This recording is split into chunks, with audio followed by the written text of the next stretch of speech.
Carbohydrate जिसमें carbon number hydrogen बढ़ते जाएंगे तो उस तरह उसकी स्वीटनेस में क्या आती जाएगी, कमी आती जाएगी। मतलब ऐसे कार्बोहाइड्रेट सपोज करते हैं उसका मॉलिक्यूलर मास, जैसे ग्लूकोज है।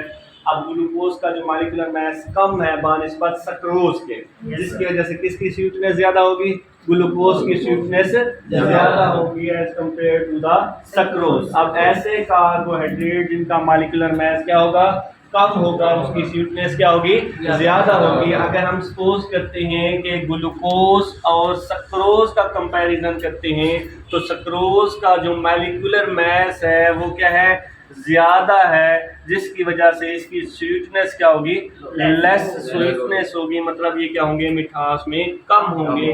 और इसी तरह अगर हम उसकी क्लासिफिकेशन ऑफ कार्बोहाइड्रेट्स की बात करते हैं तो जो क्लासिफिकेशन है ये बेस्ड करती है on the sugar number, based upon sugar number. अगर हम सबसे पहले देखते हैं मोनोसैकराइड्स, अगर हम मोनोसैकराइड्स की बात करते हैं तो जो मोनोसैकराइड्स, सैकराइड्स लफ्ज निकला है सैकरन से, मतलब अगर हम सैकराइड्स की बात करते हैं लफ्ज निकला है सैकरन से। सैकरन का मतलब होता है शुगर और मोनो का क्या मतलब होता है, एक। अब जिस ऐसे कार्बोहाइड्रेट जिसका क्या हो, सिर्फ एक यूनिट हो तो उसको हम क्या कहते हैं, मोनोसैकराइड्स।